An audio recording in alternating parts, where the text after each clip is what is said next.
Go to Media. Click Library.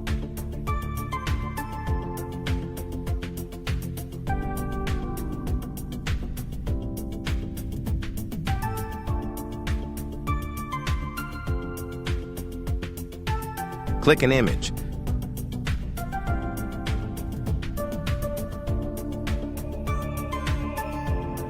Click Delete permanently.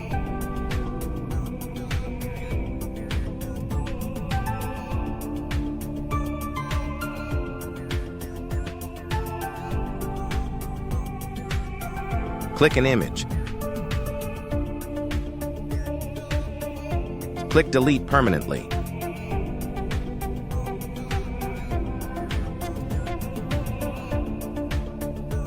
Click the link in the bio to sign up wplearning101.com and start learning WordPress today.